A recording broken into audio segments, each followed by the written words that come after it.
제가 퀴즈 하나를 좀 내볼 테니까 한번 맞춰보시죠. 맞추시는 분한테는 제가 개인적으로 초콜릿을 하나 선물하도록 하겠습니다. 혹시 지난 목요일 날이 무슨 날인지 아십니까? 지난 목요일.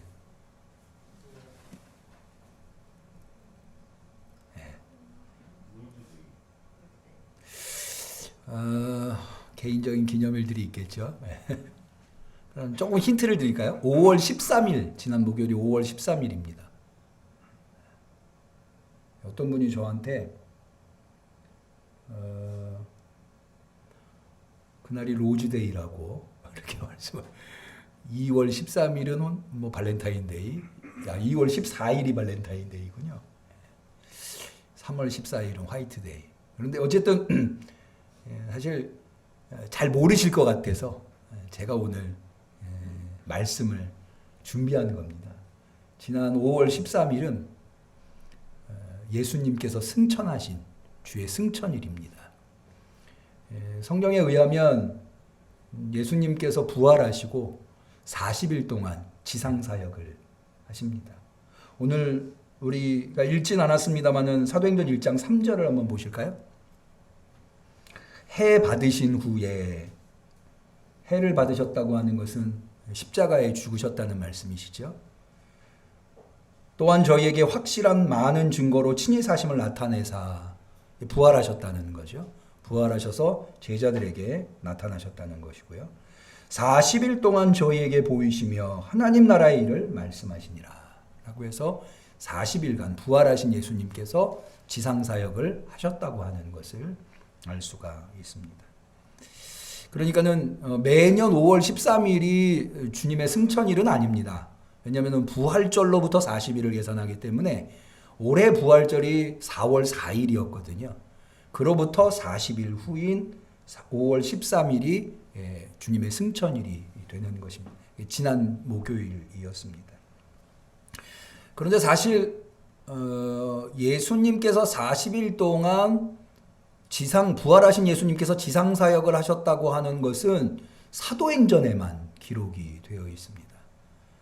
사실 승천 이야기도 누가복음과 사도행전, 물론 마가복음 뒤쪽에도 좀 있습니다만은 마태복음과 요한복음에는 예수님의 승천 이야기가 기록되어 있지 않습니다. 우리 제일 잘 알고 계신 마태복음 마지막 부분, 부활하신 예수님께서 갈릴리의 한 산에 오르시고 제자들이 예수님한테 나오죠. 그때 이제 예수님께서 제자들한테 유명한 말씀을 하시죠. 모든 족속으로 제자를 삼아 아버지와 아들과 성령의 이름으로 세례를 주고 내가 너희에게 분부한 모든 것을 가르쳐 지키게 하라. 그리고 맨 마지막 구절 28장 20절인가요? 볼지어다 세상 끝날까지 내가 너희와 항상 함께 있으리라. 이러고 마태복음이 끝납니다. 그러니까는 승천 이야기가 없습니다. 그러니까는 마태복음과 요한복음에는 예수님의 부활만 기록되어 있을 뿐, 또 부활도 제자들에게 나타나셨다고 이야기만 있을 뿐, 예수님께서 40일 동안 지상에 계시다가 승천하셨다는 이야기가 없는 것을 보면 무엇을 알 수 있는가 하면 예수님이 그렇다고 승천을 안 하신 건 아니고요. 초대교회에서는 예수님의 부활과 승천을 한 덩어리로 보았습니다. 마치 동전의 앞면과 뒷면이 한 덩어리이듯이 예수님의 부활과 승천은 한 덩어리였다고 하는 거죠. 사실은 부활하신 예수님이 40일 동안 지상사역을 했다고 하는 것은 우리 기독교 역사에서 대단히 중요한 부분입니다. 왜냐하면 예수님께서 부활하시고 40일 동안 제자들에게 나타나셨기 때문에 바로 그것을 통해서 기독교가 역사에 등장할 수 있었기 때문입니다. 예수님이 부활하셔서 제자들에게 나타나시지 않으셨다면 예수님이 그리스도시며 주님이시라고 하는 것을 알 수도 없었을 테고, 그러면 누구도 그리스도인이 될 수 없었을 것이기 때문입니다. 그래서 부활하신 예수님께서 지상에서 사역하셨다고 하는 이야기는 대단히 중요한 대목이라 하겠습니다. 그럼에도 불구하고 우리 한국교회의 많은 그리스도인들이 예수님이 40일 동안 지상에, 부활하신 예수님이 지상에 계시면서 하신 일이 무엇인가 잘 알고 있는 성도님들이 별로 없는 듯 하여서 오늘 지난 목요일 날 예수님이 승천하신 날을 기해서 또 돌아오는 주일날 예수님이 승천하신 예수님께서 성령을 주시는 이 성령 강림절 앞두고 우리가 이 부분을 좀 오늘 생각해 볼 의미에서 말씀을 준비했습니다. 부활하신 예수님께서 40일 동안 무엇을 하셨는가 유일하게 사도행전 1장에 기록되어 있는데요. 우리가 3절을 읽었습니다마는 40일 동안 저희에게 보이시며 하나님 나라의 일을 말씀하셨다. 그럼 도대체 하나님 나라의 일이라는 것이 무엇일까요? 거기에 대한 자세한 이야기가 4절부터 이어지는데 4절 5절을 보도록 하겠습니다. 사도와 같이 모이사 저희에게 분부하여 가라사대 예루살렘을 떠나지 말고 내게 들은 바 아버지의 약속하신 것을 기다리라. 요한은 물로 세례를 베풀었으나 너희는 몇 날이 못 되어 성령으로 세례를 받으리라. 다시 말해서 예수님께서 하나님 나라의 일을 40일 동안 제자들에게 나타나셔서 말씀하셨는데 그 내용은 성령 세례를 받아라 라고 하는 거였습니다. 이 말씀을 하시고 예수님은 승천을 하십니다. 승천의 내용이 9절에서 11절에 나오고 승천한 후에 예수님의 말씀대로 여기 오늘 우리가 읽은 4절 5절에 나와 있는 대로 제자들은 예루살렘을 떠나지 않고 한 곳에 모여 있다가 예수님이 승천 후 열흘 후에 예수님이 보내주시는 성령을 받는 것. 그래서 사도행전 2장의 오순절에 성령을 받는 것을 성령 받는 것이 기록되어 있는 것을 우리가 보게 됩니다. 그러면 왜 예수님께서 성령을 받으라고? 그러니까는 다시 말해서 예수님이 부활하셔서 40일 동안 제자들 앞에 나타나신 이유는 바로 이것, 성령 세례를 받으라고 나타나셨다고 할 수가 있는데 왜 성령 세례를 받는 것이 이토록 중요한가? 그 부분을 우리가 오늘 말씀을 통해서 한 3가지 정도의 교훈을 얻어보려고 합니다. 첫 번째, 성령 세례를 받아야 하는 이유는 바로 우리가 하나님의 거룩한 백성이 바로 성령 세례를 통해서 될 수 있기 때문입니다. 예수님께서 아버지께서 약속하신 것을 기다리라고 하시면서 특별히 언급하신 대목이 있는데 우리가 오늘 읽은 5절에 나옵니다. 요한은 물로 세례를 베풀었으나 라고 하는 말씀을 하세요. 왜 특별히 그냥 너희는 몇 날이 못 되어 성령으로 세례를 받으리라 라고 말씀만 하셔도 되는데 왜 특별히 요한의 물 세례를 언급하고 계신 것일까요? 요한이 물로 세례를 베푼 것이 이 성령 세례와 밀접한 관련이 있기 때문입니다. 요한은 왜 물로 세례를 베풀었을까요? 여러분, 세례라고 하는 말의 의미는 씻을 세자의 예식 예자입니다. 씻는 예식이라는 거예요. 왜 손을 씻는 걸 세수라고 하고 얼굴을 씻는 걸 세면이라고 하죠. 씻는 예식, 그게 세례입니다. 근데 왜 물로 할까요? 여러분, 씻을 때 왜 씻습니까? 깨끗하게 하려고 씻는 거죠. 그리고 그렇게 깨끗하게 씻는 대표적인 수단이 물이라고 하는 겁니다. 그러면 왜 요한은 깨끗하게 씻는 예식을 유대인들에게 요단강에서 행한 것일까요? 사실 세례 요한이 유대인들에게 요단강에서 물로 세례를 베푼 것은 바로 그들이 실패한 역사 속에서 하나님이 주신 비전을 소망하고 있었기 때문입니다. 하나님은 이스라엘을 하나님의 백성으로 삼을 때 분명하게 이렇게 명하셨습니다. 내가 거룩하니 너희도 거룩해라. 이스라엘은 원래 거룩한 백성이 아니었습니다.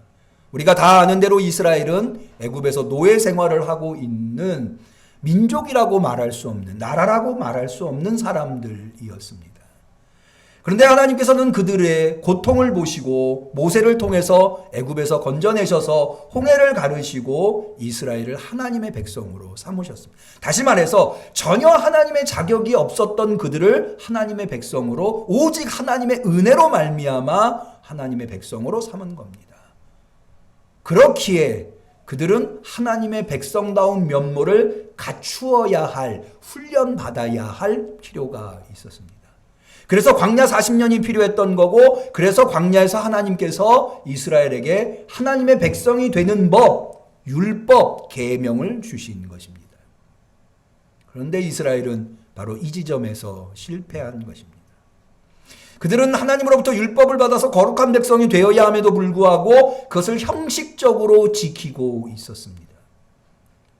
결국 북이스라엘은 그렇게 형식적으로 하나님의 계명을 지키다가 아수르에 의해서 멸망해서 다 흩어져 버리고 남유다만 남았었는데 남유다조차도 바벨론에 나라를 잃고 포로로 끌려가서 예수님 시대조차도 나라를 회복하지 못하고 있었던 상황이었습니다. 바벨론으로 끌려간 이스라엘은, 이 유대인들은 그 바벨론에서 하나님 앞에 눈물로 회개하면서 하나님께 자신들을 다시 회복시켜 달라고, 하나님의 백성으로서의 지위를 회복해 달라고 간구합니다. 그런 그들에게 하나님은 에스겔을 통해서 한 가지 약속을 주시는데요. 우리 에스겔서 37장, 잘 아주 유명하신 구절이죠. 마른 뼈가 살아나는 에스겔의 환상이 기록되어 있는, 이것은 바로 마른 뼈처럼 거의 죽어버린, 그래서 누구도 살릴 수 없는 회생이 불가능한 상태에 놓여 있는 이스라엘을 하나님이 회생시키시겠다, 회복시키시겠다라고 한 약속을 주신 건데요. 그 에스겔서 37장 바로 앞인 36장 25절에 이런 말씀이 나와 있습니다. 맑은 물로 너희에게 뿌려서 너희로 정결케 하되. 하나님께서 이스라엘을 회복하는데 먼저 뭘 주시느냐? 맑은 물로 저희를 깨끗하게 씻기시겠다는 거예요. 이어진 26절입니다. 또 새 영을 너희 속에 두고 새 마음을 너희에게 주되. 27절, 내 신이 무엇입니까? 예수, 하나님의 영, 성령을 의미합니다. 내 신을 너희 속에 두어 라고 해서, 바로 이 맑은 물이라고 하는 것은 단순히 물이 아니라, 강에 흐르는 물이 아니라, 우리가 빨래를 할 때 사용하는 물이 아니라, 우리의 몸을 씻을 때 사용하는 물이 아니라 하나님의 영, 성령임을 알 수가 있습니다. 다시 말해서 하나님이 이스라엘을 회복하시는데 성령을 그들에게 주어서 그들을 깨끗하게 만들어서 하나님의 거룩한 백성으로 만들어 그들을 회복하시겠다라고 하는 것이 바로 에스겔서에 나와 있는 하나님이 주신 약속이고, 그 약속을 통해서 이스라엘은 그 회복의 비전을 가지고 있었던 겁니다. 그 회복을 간절하게 소망했었던 사람이 바로 세례 요한이었고, 세례 요한은 이것을 먼저 선험해보는 의미에서 물로 이스라엘에게 세례를 베풀므로 말미암아 하나님의 성령으로 세례받는 것, 그것을 대망하고 고대하고 기다렸던 것입니다. 그러니까 요한의 물로 세례를 주는 것은 성령 세례의 상징적인 의미를 담고 있었던 겁니다. 요한이 물로 세례를 주는 것의 완성, 그것은 바로 성령으로 세례를 받는 것이었습니다. 그래서 요한이 물로 세례를 주었지만 너희는 몇 날이 못 되어서 성령으로 세례를 받으리라. 한번 저를 따라해 보실까요? 성령으로 세례를 받으리라. 할렐루야. 성령으로 하나님이 세례를 베풀어 주심으로 말미암아 우리는 물 세례가 아니라 성령 세례를 통해서 하나님의 거룩한 백성이 되는 것입니다. 모쪼록 우리 응암교회 성도님들은 성령으로 다 세례를 받으신 줄로 믿습니다. 목사님, 제가 성령으로 세례를 받았는지 확실치 않은 것 같은데요. 성령이 정말 저한테 있는지 제가 확신이 잘 안 서는데요. 그러실 수 있습니다.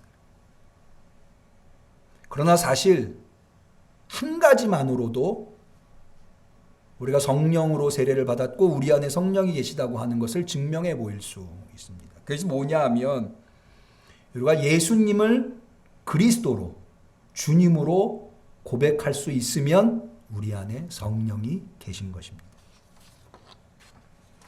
바울은 고린도전서 12장 3절에 고린도 교회 성도들한테 이렇게 말했습니다. 성령으로 아니고는 누구든지 예수를 주시라 할 수 없느니라.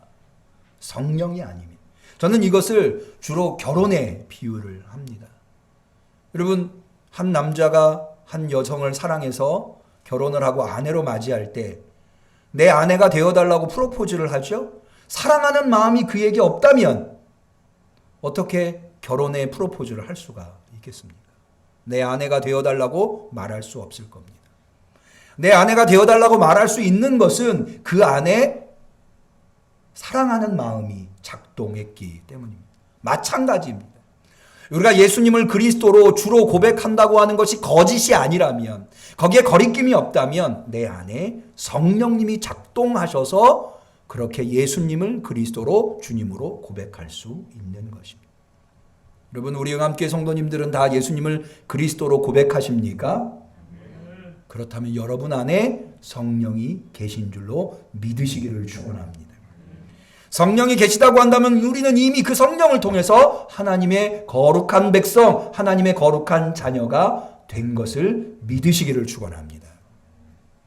그래서 예수님은 부활하셔서 제자들에게 성령 세례를 받으라고 명하고 계신 것입니다. 그렇지 아니하면 누구도 하나님의 거룩한 백성이 될 수 없습니다. 특별히 이 성령을 받는다고 하는 것은 인간의 노력에 의해서 이루어지는 것이 아닙니다. 여기 예수님께서는 이렇게 말씀하셨습니다. 성령을 아버지의 약속하신 것이라고 표현하고 계십니다. 아버지의 약속하신 것. 만약 성령이 우리의 뭔가 노력에 의해서 우리가 얻을 수 있고 획득할 수 있는 것이라면 그것을 해야 되겠지만 그럴 수 없는 것입니다. 아버지께서 약속하신 것이라고 하는 의미는 바로 하나님의 전적인 은총에 의해서 우리는 깨끗하게 된다고 하는 것을 말씀하고 있는 겁니다. 그런데 한 가지 더 기억하실 게 있어요. 하나님께서 성령을 우리에게 주시는 것이지만 우리가 노력하거나 우리가 뭔가를 해서 하나님이 우리가 그런 자격을 얻어서 성령을 주시는 것이 아니라 전적인 하나님의 약속과 은혜에 의해서 이루어지는 거지만 그 성령은 예수 그리스도와 별개로 이루어지는 것은 아니라고 하는 겁니다. 그래서 예수님은 말씀하십니다. 내게 들은 바 아버지의 약속하신 것을 기다려라. 내게 들은 바라고 하는 것은 누구를 의미합니까? 예수님을 의미합니다. 예수님에게 들은 바. 다시 말해서 성령님은 하나님이 하나님의 자녀들로 삼는 마지막 때에 구원받는 자들로 삼는 그리스도인들에게 주시는 건데 예수 그리스도를 통해서 주신다고 하는 겁니다. 그래서 우리는 성령을 간구할 때에 이렇게 간구할 수 있습니다. 하나님, 우리에게 성령을 주옵소서. 예수님, 우리에게 성령을 주옵소서. 성령님, 우리가 성령님을 모시기를 원합니다. 환영합니다. 우리를 찾아와 주옵소서. 그렇게 함으로써 우리는 성령을 받고 하나님의 거룩한 자녀가 될 수 있는 겁니다. 두 번째로는요, 예수님께서 40일 동안 지상에서 부활하셔서 제자들과 함께 계시면서 하나님 나라의 일을 특별히 성령으로 세례를 받으라고 말씀하신 이유는 바로 그들이 실패했기 때문입니다. 여러분, 여기에 보시면 예수님께서 제자들에게 성령으로 세례를 받으라고 하시면서 두 가지를 명하시는데요. 첫 번째는 예루살렘을 떠나지 말라고 명하십니다. 예루살렘을 떠나지 말라. 왜 예루살렘을 떠나지 말라고 하셨을까요? 그것은 예루살렘에 성령이 임하시기 때문입니다. 왜 예루살렘에 성령이 임하실까요? 여러분, 사실 이것은 우리가 곰곰이 생각해 보면 좀 이상할 수 있습니다.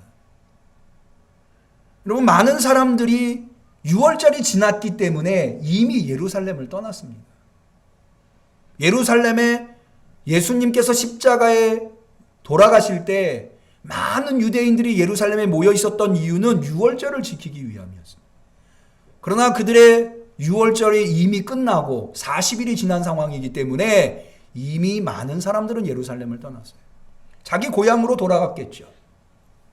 더군다나 예수님의 제자들은 다 고향이 어디입니까? 갈릴리입니다. 그러니까는 갈릴리로 가야 하죠.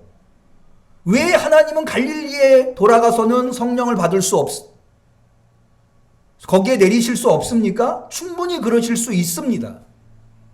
그럼에도 불구하고 예수님은 제자들한테 예루살렘을 떠나지 말라고 말씀하고 계신 거죠. 왜 하나님은 예루살렘에 성령을 주시겠다고 말씀하고 계신 것일까요? 예루살렘은 어디입니까? 예루살렘은 제자들이 그리스도인으로서 철저하게 실패한 자리입니다.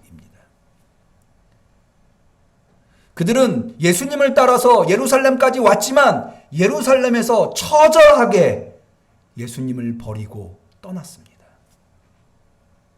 오직 자신의 목숨을 구걸하기 위해서 그들은 숨어 있었습니다. 그런 곳이 바로 예루살렘입니다. 더 나아가서 예루살렘은 이스라엘이 실패한 자리입니다. 예루살렘을 유대인들은 거룩하게 여겼지만 예수님이 예루살렘에 입성하셔서 예루살렘 성전을 오히려 거부하시고 새로운 성전을 지으시겠다고 말씀하셨습니다.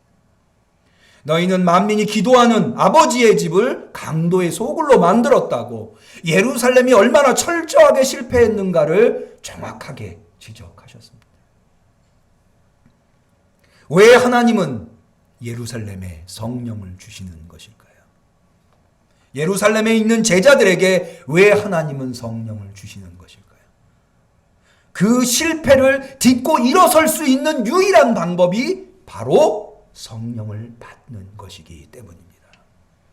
예수님은 말씀하십니다. 오직 성령이 너희에게 임하시면 너희가 권능을 받고. 여러분, 제자들이 성령 받기 이전과 성령 받은 이유가 어떻게 바뀌었는지 우리는 사도행전을 통해서 너무나도 잘 압니다. 제자들이 성령을 받기 전에 그들은 어떠했습니까? 여러분, 성령 받지 못한 그리스도인들의 모습을 제자들이 여실히 보여주고 있는데 두 가지입니다. 무기력하고 무능력합니다.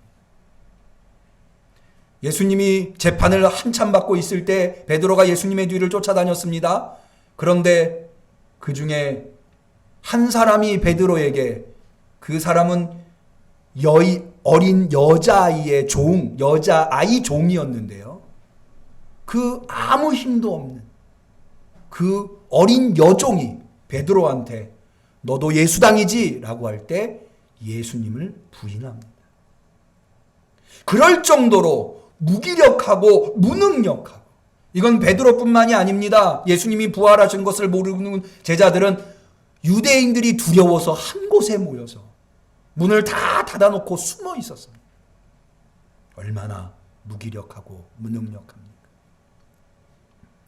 그러나 그들이 성령을 받았을 때 그들은 얼마나 놀라운 의욕과 능력의 사람들이 되었습니까?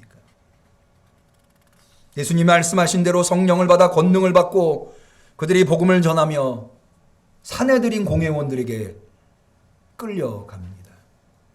사내들인 공회원들은 유일하게 그들의 생명을 좌지우지할 수 있는 자들이었습니다. 그리고는 예수님을 전하지 말라고 엄포를 놓습니다. 협박을 합니다. 사도행전 4장 18절, 그들을 불러 경계하여 도무지 예수의 이름으로 말하지 말고 가르치지도 말라 하니 베드로와 요한이 대답하여 가로되 하나님 앞에서 너희 말을 듣는 것이 하나님의 말씀을 듣는 것보다 옳은가 판단하라. 너무나 당당합니다. 우리는 보고 들은 것은 말하지 아니할 수 없다 하니 관원들이, 사내들인 공회원들이 백성들을 인하여 저희를 어떻게 벌할 도리를 찾지 못하고 그들을 어떻게 할 수 없게 됩니다. 얼마나 의욕적이고 얼마나 당당하며 얼마나 능력 있는 제자들입니까? 그렇게 어린 여종 앞에서도 움츠러들고 두려워하고 숨어버린 그 베드로가 맞나 싶을 정도로 완전히 바뀐 모습을 보게 됩니다. 여러분, 우리는 왜 그리스도인으로서 실패하는 것일까요? 우리는 왜 우리의 삶에서 그렇게 무기력하고 무능력한 걸까요? 우리가 돈이 없어서 그런 걸까요? 우리가 건강하지 않아서 그런 걸까요? 우리가 못 배워서 그런 걸까요? 우리가 힘이 없어서 그런 걸까요? 아닙니다. 성령이 없기 때문입니다. 그래서 성령을 받아야 합니다. 성령 충만한 성도님들이 되시기를 축원합니다. 아니 방금 목사님 세례 받을 때 성령 받았다고 그러시지 않으셨습니까? 그런데 왜 성령이 없다 말씀하십니까? 물론 성령을 한번 받으면 성령이 있다 없다 하는 것은 아닙니다. 그러나 그럼에도 불구하고 우리가 성령을 받았지만 여전히 우리는 육신을 가지고 있는 존재들입니다. 그래서 성령을 받고 나면 끊임없이 이 육신과 성령이 우리 안에서 싸우게 됩니다. 그런데 만약에 우리가 성령의 인도하심을 따르지 않고 육체의 소욕을 따르게 된다고 한다면 성령은 우리 안에서 설 자리를 조금씩 잃어가게 됩니다. 성령이 없어지는 것은 아니나 성령이 있음에도 불구하고 성령이 없는 것과 같은 상태가 되어버린다는 것입니다. 그래서 바울 사도는 데살로니가전서 5장에 여러분 데살로니가전서 5장은 그리스도인으로서 어떤 삶을 살아가야 하는가 항상 기뻐하라 쉬지 말고 기도하라 범사에 감사하라 가장 대표적인 말씀이 기록되어 있는 곳이지요. 거기에 그 말씀 이어서 이런 말씀을 하십니다. 성령을 소멸치 말며. 여러분 우리가 이미 세례를 받을 때 성령을 받았습니다. 믿으시기를 바랍니다. 그럼에도 불구하고 우리가 끊임없이 성령을 구해야 하는 것은 우리 안에 성령이 소멸치 않기 위함입니다. 성령이 소멸된다면 우리는 실패할 수밖에 없기 때문입니다. 내가 삶에서 실패한 그 자리, 내가 가정에서 실패한 그 자리, 내가 신앙에서 실패한 그 자리, 사명에서 실패한 그 자리에서 정말로 내가 하나님 앞에 구해야 하는 것은 돈도 아니고 건강도 아니고 능력도 아니고 성령임을 깨달으시기를 축원합니다. 성령이 있어야 합니다.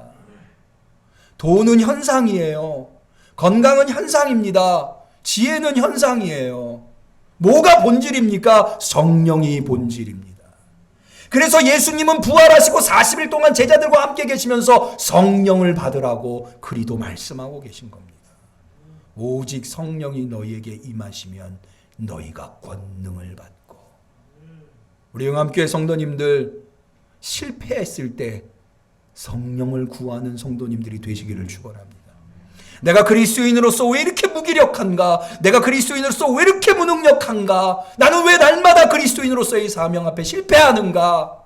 고민이 되신다면 고민만 하지 마시고 성령을 구하시기를 축원합니다. 그 성령이 여러분들의 무능력을 이겨내게 하실 겁니다. 그 성령이 여러분들의 실패를 승리로 바꿔 주실 겁니다. 마지막 세 번째로 예수님께서 제자들에게 부활하셔서 40일 동안 성령을 받으라고 하신 이유는 예수님의 재림을 준비하는 유일한 방법이기 때문입니다. 이렇게 성령을 받고 땅끝까지 증인이 되라고 말씀하신 예수님은 이제 하늘로 올라가시는데요. 하늘로 올라가 구름으로 가리워진 예수님을 자세히 쳐다보고 있는 제자들을 향해서 천사들이 말합니다. 11절입니다. 가로되 갈릴리 사람들아 어찌하여 서서 하늘을 쳐다보느냐 너희 가운데서 하늘로 올리우신 이 예수는 하늘로 가심을 본 그대로 오시리라 하였느니라. 예수님의 승천은 왜 우리에게 중요한가? 예수님의 재림을 약속했기 때문입니다. 우리는 예수님의 승천을 통해서 예수님의 재림을 약속받은 것입니다. 본 그대로 오시리라 하였느니라. 누가 그렇게 말씀하셨습니까? 예수님이 말씀하셨습니다. 예수님이 구름 사이에 가리워 보이지 않게 되었다고 하는 것은 하늘로 솟아올라서 구름에 가리웠다는 의미가 아닙니다. 이건 물리적인 현상의 의미가 아닙니다. 이것은 상징적인 의미가 있는데요. 예수님께서 하나님의 권좌에 오르셨다는 것입니다. 제가 기회가 있을 때마다 말씀드립니다마는 구름이라고 하는 것은 하나님의 현존을 나타내는 자연 현상입니다. 이스라엘이 광야에서 40년 동안 지낼 때 이스라엘을 이끈 낮에 구름기둥, 밤에 불기둥은 하나님이 그들 앞서 있다고 하는 것을 상징적으로 나타내 보여준 겁니다. 하나님은 영이십니다. 그러므로 육안으로는 하나님을 볼 수가 없습니다.